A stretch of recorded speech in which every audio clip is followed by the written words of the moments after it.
안녕하세요. 백목사의 기독교적 저출산 대책. 이번에는 이제 일반 논문들을 좀 찾아보겠습니다. 인구 정책 관련된 논문들인데요. 사회과학 담론과 정책 13권 2호에 2020년 10월 129, 153페이지 나온 건데요.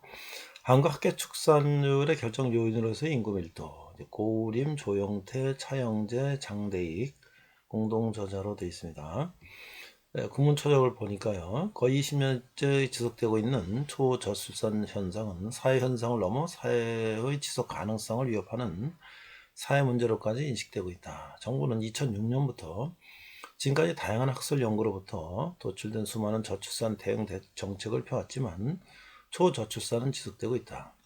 본 연구는 국제인구학계에서 멜서스 이후 오랫동안 출산의 근본 원인으로 보고되어 왔음에도 불구하고 지금까지 우리나라의 저출산을 관련 학계나 정부로부터 간과되어 온 인구 밀도에 주목하고 인구 밀도가 우리나라의 초저출산 현상도 설명할 수 있는지 고찰했다. 연구는 지금까지 우리나라 초저출산 현상의 원인들로 고려되어 경제, 사회, 복지, 부동산, 고용, 사교육 등 다양한 사회구조적인 요인들과 관련된 변수들이 통제된 후에도 실질적인 인구 밀도를 의미하는 인구 1인당 주거, 상업, 공업, 지역, 면적이 합계 출산력에 유의미한 영향력을 주고 있는지 경험적 분석을 시도했다. 통계 분석의 장단점을 고려하기 위해 7가지 분석을 진행했는데 모든 모형에서 인구 밀도는 학계 출산율을 낮추는 데 기여함을 발견했다.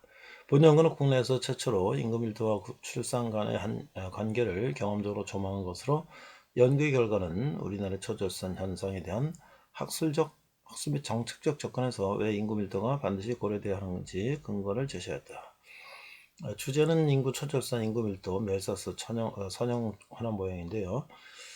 저도 이제 이 출산 대책 포럼에 가서 서울대학교 보건대학원 조영태 교수님의 강의를 들었는데 인구 밀도 관련된 얘기, 도시 집중, 서울 집중 이런 얘기를 했는데 처음에는 이게 참 어마어마한 큰 프로젝트인데 이걸 어떻게 할 수 있나, 우리가 작은 거를 할 수는 없는가 했는데 사실은 이 논문에서 말하는 것처럼 모든 것이 다 해결이 돼도 근본적인 이제 인구 밀도, 서울 집중을 해결하지 않는다면 이게 사실이 원하다. 이런 얘기로 최근에 기결이 되고 있는 것 같아요.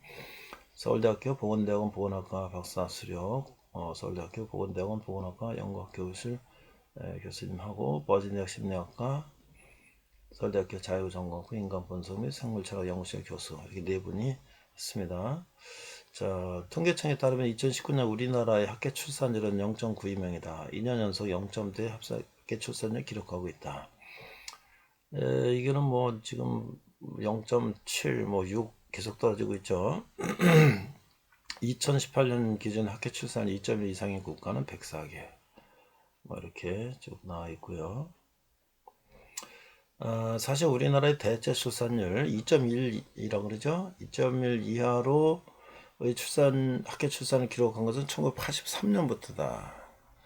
지금 40년이 지금 지나고 있어요. 그냥 15년 동안 1.5, 1.7 사이 연장적인 출산율을 기록하였다. 그러나 96년대에서는 비로소 인구 증가 억제 정책을 폐지했으며 이거 생식 보건을 중심에 두던 방향으로 인구 정책이 바뀌었다.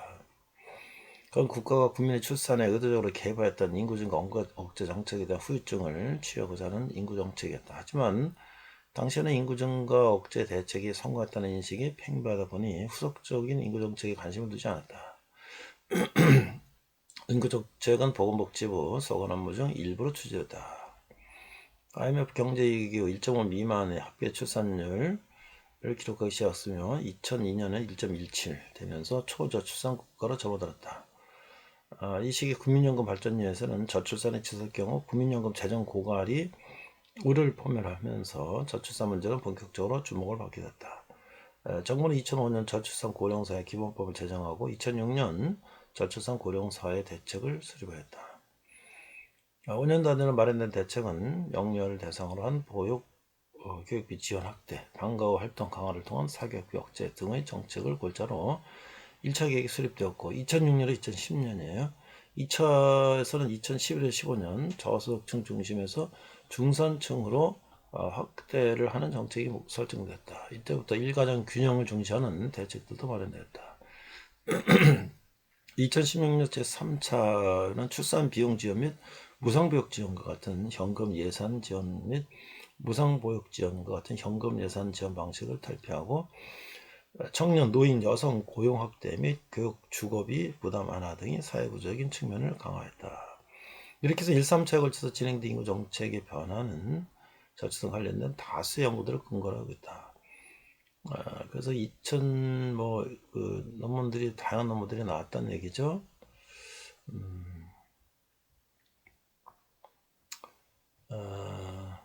그러나 학술적인 근거에 의한 정책 수립에도 초절산 현상은 심화되고 있는 시점이다. 물론 학술 연구 결과가 정책으로 고안되고 적용되는 과정에서는 수많은 일들이 발생하기에 정책 실패를 정책의 이론적 배경을 제거한 연구 탓으로만 돌릴 수는 없다. 정책 이행 과정에서 형성된 조직과 행정적 문제 가능성도 있기 때문이다. 하지만 저출산 대응 정책들이 그동안 막대한 예산을 투입했음에도 불구하고 초저출산 현상이 더 심각할 수 있다는 결론만을 놓고 보면 그 정책의 기초가 된 지금까지의 수많은 연구들이 간과한 무엇인가가 존재할 수 있다는 가능성을 배제할 수가 없다. 그리고 간과한 그 무엇인가가 수많은 연구에 근거한 정책들이 제대로 작동하지 못하게 했던 원인 중 하나가 될 수 있다. 이것이 본 연구를 시작하게 된 근거다.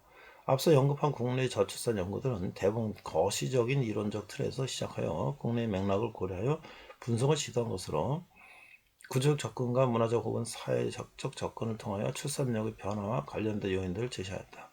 이들과 달리 본 연구는 국내에서 구체적으로 다뤄지지 못했던 인구 밀도에 초점을 두고 초출산 현상을 접근하고자 한다. 이미 국제학계에서는 인구 밀도와 출산과 관련된 연구들이 다수 존재한다. 대표적으로 러츠 2007년의 연구에서는 이미 생태학적으로 출산은 인구 밀도와 결코 독립적일 수 없는 변수이다. 사회학에서 그간 이 존재를 잊고 있던 변수라고 언급하였다.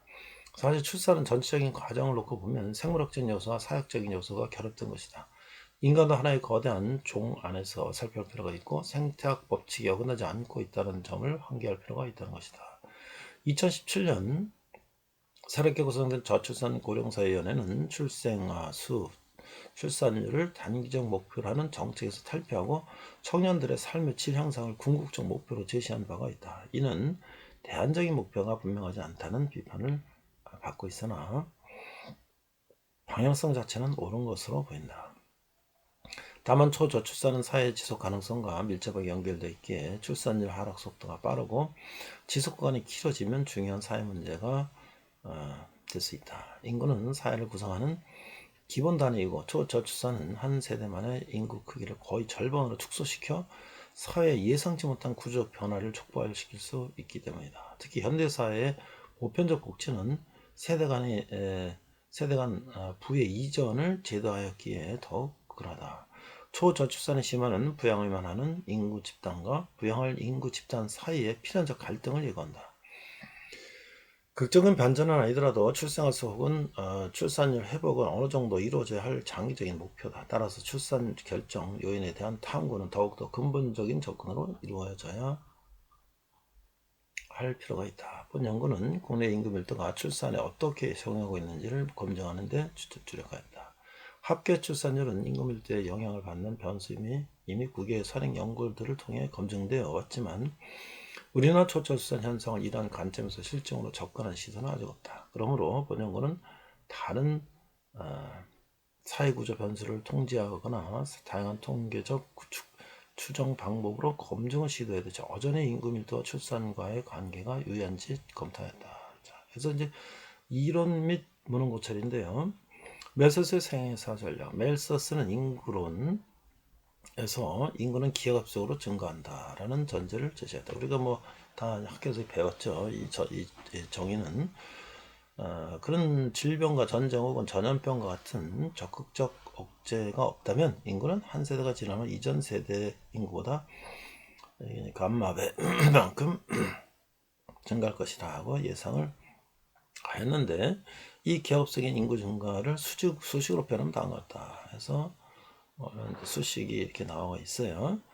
자, 이것을 시간의 함수로 표현하기 위해서 변수 분리법으로 양분을 적분하며 하여 계산하면 미분 방정식에는 다음과 같은 지수함 정식으로 정리된다. 그래서 여기 이제 뭐 인구 방정식을 가지고 지금 이제 이렇게 멜서스 이론을 설명하고 있어요. 그래서 이거에 대한 이제 해석을 중심으로 얘기를 해보도록 하겠습니다. 자, 그래서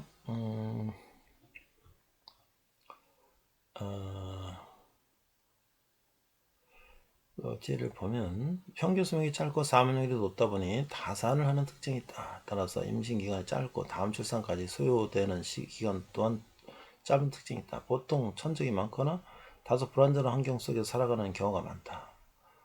여기 이제 뭐 중간에 여러 종들에 대한 이제 출산율에 대한 얘기고요. 자, 그래서 이제 두 번째 인구 밀도와 출산. 이제 앞으로 이제 웰서스 이론의 수식을 설명한 후에 인구 밀도 혹은 개체 밀도로 이어진 생태학과 인구학 두 학문의 연결고리는 지속적으로 다양한 연구들에서도 이어졌다. 인구학에서는 1870년, 1930년 사이 유럽사의 높은 사망률과 출산율에서 낮은 사망률과 출산율의 빠른 이행을 인구 변천 이론, 데모그래픽 트랜지션 티어리라고 제거했는데, 탐슨의 1929년, 그래서 멀더 1998년은 인구 변천 현상에서 인구 밀도 혹은 인구 증가에 의한 인구 변천을 강조하여 생태학과 진화심리학 관점을 인구 변천 이론에 가미했다. 특히 그는 인구 변천 이론을 재해석하면서 진화심리학자인 카플란의 연구에서 강조된 인구 밀도의 출산율 개입을 언급하였다. 유럽 전반의 인구 변천 이론을 정리한 인구학자 너스타인의 출산율 감소를 여성의 새로운 경제적 역할과 교육 수준 상승과 같이 산업화된 도시를 중심으로 시작된 변화, 그리고 자녀에 대한 경제적 비용과 효용 가치 변화 등으로 설명한 이후 많은 사람들은 인구 변천 이론에 대한 인구학적인 관점은 생태학적인 개념보다 주로 경제적 조건, 도시화율 등 사회 구조적인 맥락에 국한되는 것으로 생각할 면이 없지 않다. 하지만 이스털린 연구의 경우 토지의 가치 상승으로 인한 인구 유입, 그로 인한 인구 밀도 증가가 출산율을 낮추는 메커니즘으로 이어진다는 것을 밝혔다. 이러한 메커니즘은 브라질 및 태국을 대상으로 적용한 한 연구들에서도 동일한 것으로 나타났으며 인구 밀도가 출산율을 낮추는 기저 현상 하나임을 밝혀졌다. 이게 이제 메릭의 연구고요. 1961년, 1972년 인도 파키스탄의 접경 지역인 펀잡의 소규모 농촌 마을을 대상으로 한 파이어보우의 1982년 연구에서도 이스터리 연구와 같은 결과가 도출됐다. 그 외에도 경제발전, 도시화율 등 사회 구조적인 변수들을 통제한 상태에서도 인구 밀도가 출산과 역의 상관관계임을 거시적으로 밝힌 연구들이 있다.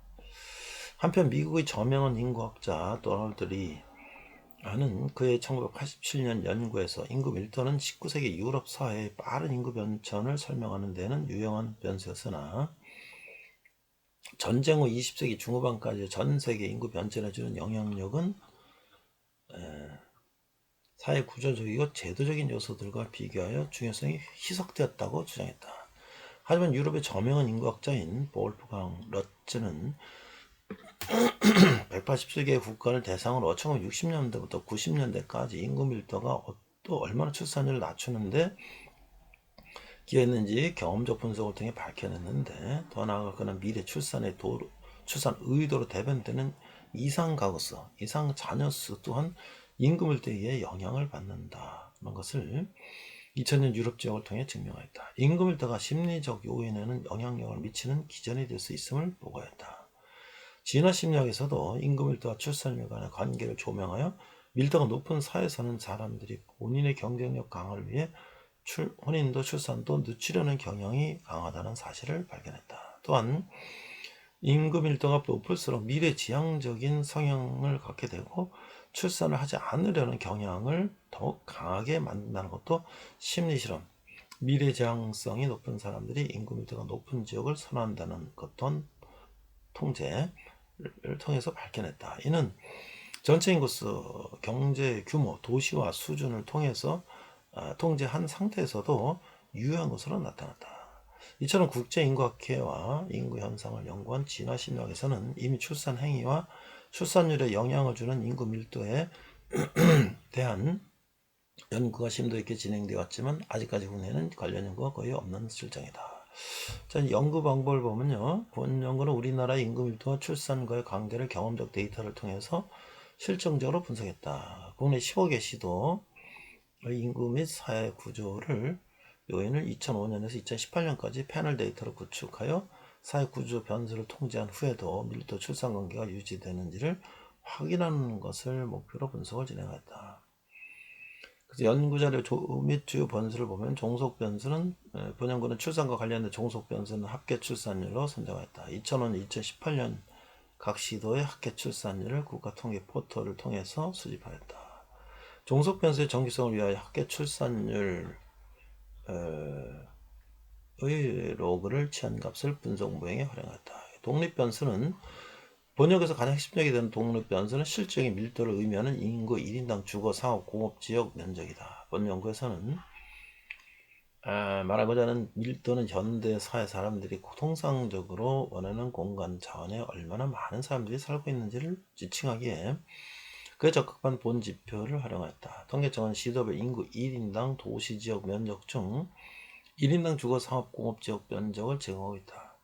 본래 도시지역 면적에는 녹지지역까지 포함되나 본 연구에서는 주거, 상업, 공업 지역만 고려했다. 이 데이터의 원출처는 한국토지주택공사의 도시계획 현황이다. 이 변수는 2005년부터 가용한데 이는 본연구 시계열 범위가 2005년, 2018년이 된 이후 중 하나다. 이외의 통제 변수들은 선행 연구들 및 각종 출산 정책 관련 보고서를 통해 영역들을 선정했으며 이 중에서도 시도 차원으로 수집이 가능하고 2005년, 2018년까지의 시계열 누락이 없는 변수들을 최종적으로 통계 변수로 선정하였다. 경제성장 변수로는 다수의 연구들에서 이미 활용되고 있는 1인당 지역 내 여기 이제 아까 지표 합계 출산율, 종속 변수는 합계 출산율, 독립 변수는 1인당 주거, 상업, 공업 지역, 총생산, 개인 소득, 인구 비중, 이런 것들이 학원, 아파트 실거래, 가격 지수, 전월세, 이런 것들을 이제 독립 변수로 뒀어요. 생산을 사용하였고 로그 변환과 값이 분석되었다. 이렇게 해서 이제 독립 변수와 종속 변수를 설명하고 있고요. 그 다음에 이제 시도일 합계 출산율도 이렇게 있고요. 그다음에 사람이 생활을 영위하는 데 있어 필요한 편의 시설들 이런 것들. 그 다음에 그래서 이제 세 번째는 분석 방법 및 절차인데 분석 방법은 번역은 다양한 통계적 추정과 가정에도 불구하고 인구 밀도가 출산에 미치는 영향이 유효한가를 판별하기 위해서 크게 두 종류의 통계 분석 방법을 활용했는데 첫 번째로 실시한 분석 방법은 패널 회귀 분석이며 두 번째 실시한 분석 방법은 선형 혼합 효과 모형에 있어요. 패널 회귀 분석은 기본적으로 관찰이 어려운 변수를 통제할 수 있는 장점이 있어서 거시적인 지표들을 시계열 자료를 활용하여 분석할 때 용이하다. 선형 혼합 효과 모형은 실험기획법에서 출발하여 개발된 모형이나 경쟁의 패널 분석에서 통상 활용되는 종단 자료도 분석할 수 있는 장점이 있다. 게다가 선형 혼합 효과 모형은 일반화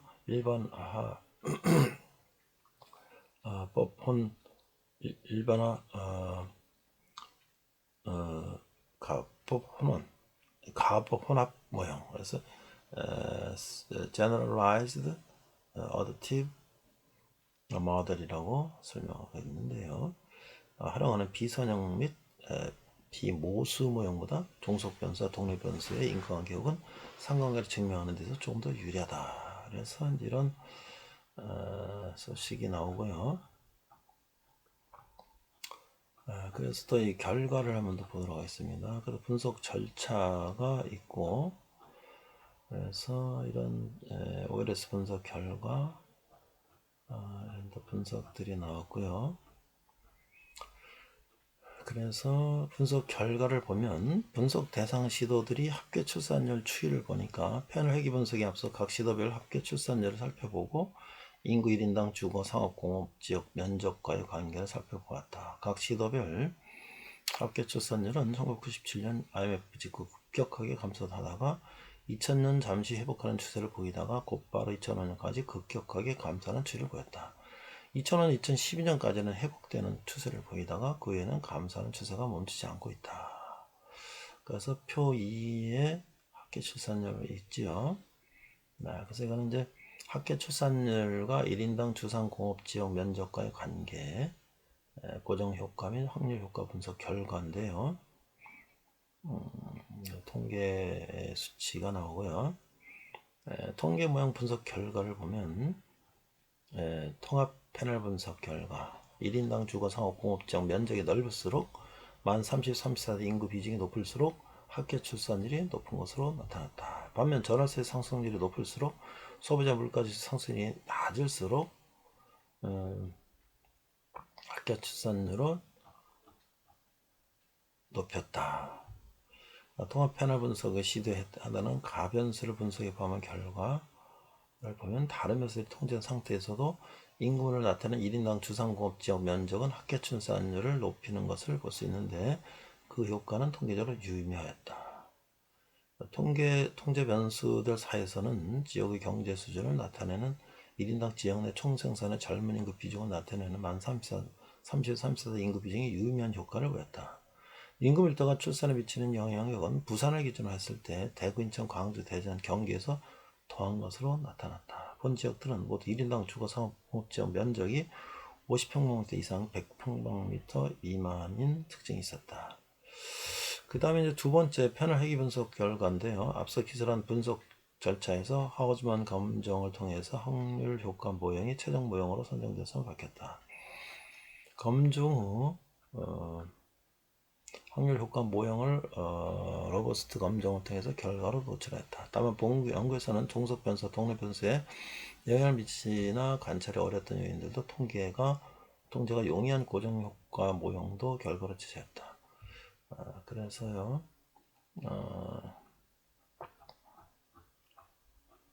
이 보면은 이게 이제 통계 결과고요. 그래서 1인당 지역 내 총선 효과는 확률 효과 모형에서 통계적 위험이 사라졌다. 여기 30, 34세 인구 비중은 고정 효과와 확률 효과 모형에서 모두에서 유의미한 현수로 나타났다. 만 0세 5세 유치원 및 어린이집 이용률은 유의하나 매우 작은 회귀 회수를 보였다. 인구 1000명당 사살화 건수의 경우 고정 효과의 유의미함이 나타나지 않았으며 확률 효과 모형에서는 유의미함이 약한 수준으로 나타났고 전월세 상승률은 고정 효과 및 이게 이제 전국을 이렇게 합계 출산율을 표시한 지도고요. 모두 에서 유의미함이 나타났으며 확률 효과 모형에서 회귀 개수의 절대값이 증감을 볼 수 있다. 여기 보면은 이제 그래서 전체적으로 이제 결과를 낸 것을 그래서 결론을 보겠습니다. 사실 인구는 증가할 수도 있고 감소할 수도 있다. 멜서스가 살아가던 사회는 산업혁명 후 유럽 인구의 폭발적인 증가가 발생했고 더 증가할 것으로 예견되던 때였다. 이에 인구 증가와 미래 사회 지속성의 문제가 필연적일 것이라는 전제 하에 멜서스는 인구가 증가하는 조건과 그렇지 않은 조건을 사례별로 탐구하고 그 속에서 인구 증가 감소의 원리를 밝혀내고자 하였고 그 보고가 인구론이다.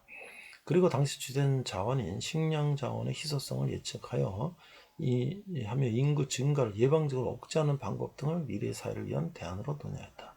우리나라는 1958년에서 70년대 중반까지 평균 연간 약 95에서 100만 명이 태어났었다.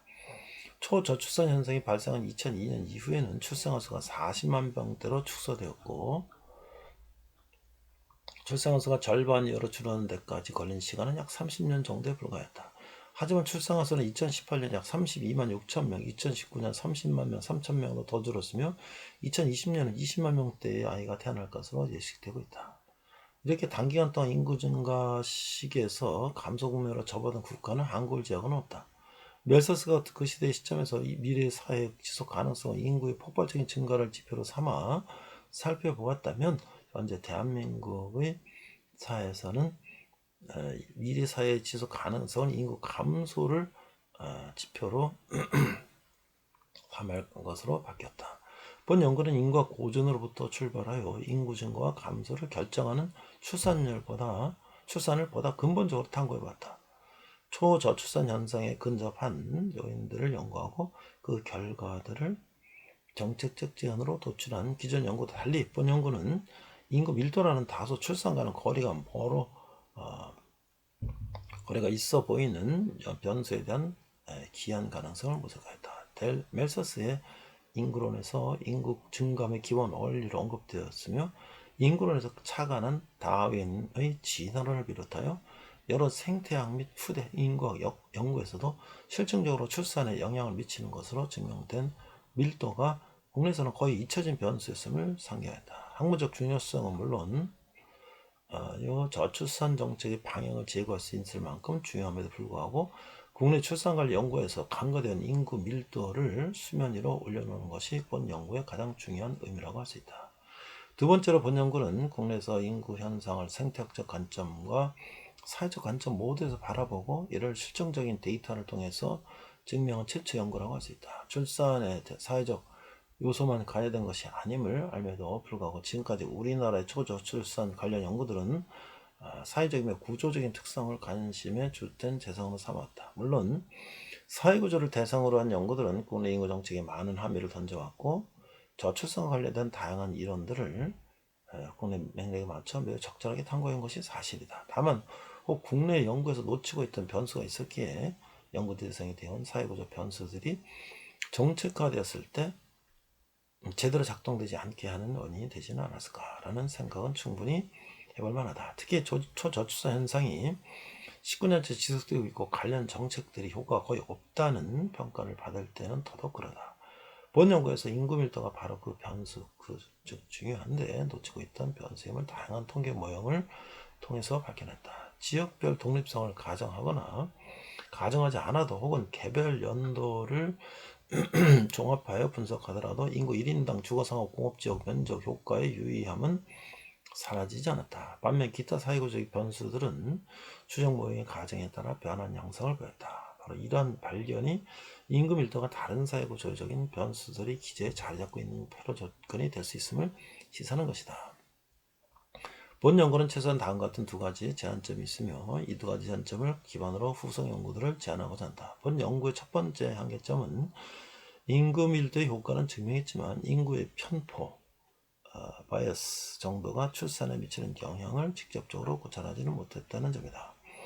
인구의 편포는 현재 한국의 수도권과 같이 한 국가의 인구와 자원이 다른 지역과 같이 는 크게 차별적으로 집중되어 있는 것을 의미한다.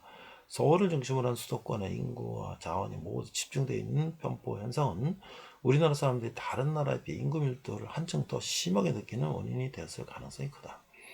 이것은 서로의 경쟁의 장이 크게 다를 수 없는 원인이 되어 한국인들의 심리적 밀도에는 또 영향을 주었을 확률이 크다. 이번 연구에서는 이에 대한 고찰이 부족하였다. 다만 이는 전 세계 수도 혹은 주요 도시 인구 집중 정도와 신용 밀도를 측정한 연구가 동반돼야 할 부분이다. 본 연구의 두 번째 한계점은 국내 맥락에 맞는 적정한 인구 밀도의 범위를 직접적으로 제시하지 못했다는 것이다.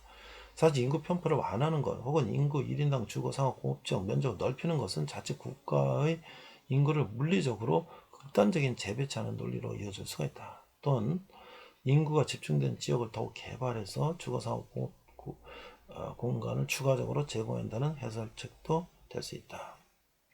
전자의 경우 지역 균형 발전이나 이름에 오래전부터 회자되었지만 지금 구현되지 못하였고 앞으로도 단기간에 이루어지기보다는 굉장히 장기적인 관점에서 이루어져야 하는 정책이다.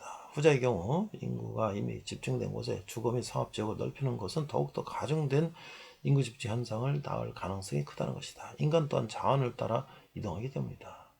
이미 분산만이 전부가 아니라는 것은 혁신도시를 통해서 여실히 드러났다.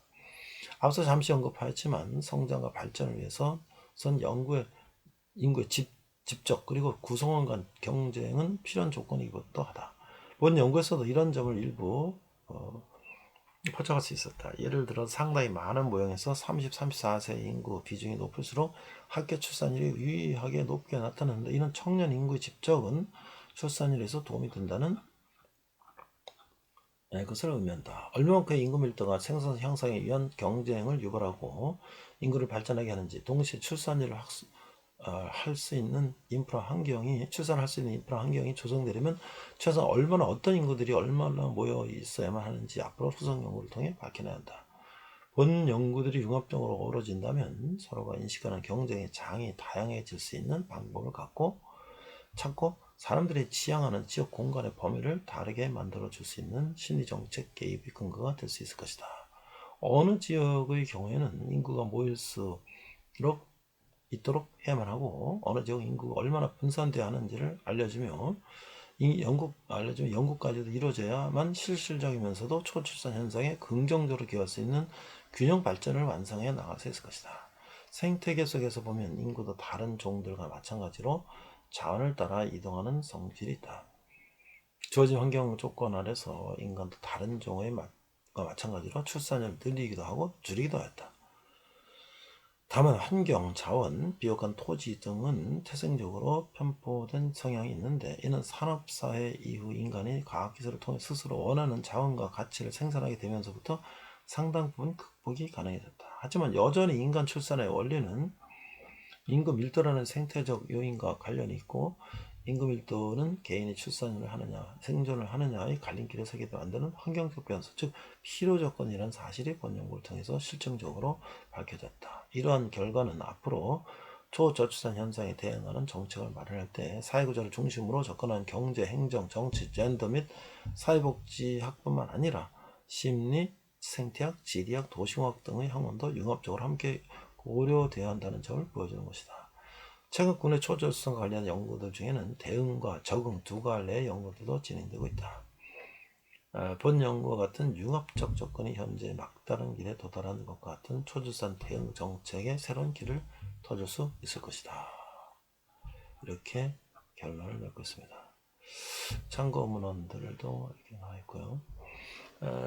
제가 이제 어떤 자료를 보니까 전남 지역이 1.5 몇 대로 출산율이 높은데, 우리가 평균 0.7이라고 2023년, 서울은 0.59라는 거죠. 결국은 어느 정도 인구 밀도와 출산율은 수치적으로도 증명이 되고 있는데, 오늘 통계적으로 이렇게 분석을 해보니까 상당한 관계가 있다라고 볼 수 있는데, 앞으로 이 부분들이 더 연구가 되고 또 정책들도 이 부분을 검토해야 되겠다라는 것이 연구의 결론인 것 같습니다. 그래서 백 목사의 기독교 저출산 대책 1번 저출산 대책 논문들을 살펴봤습니다.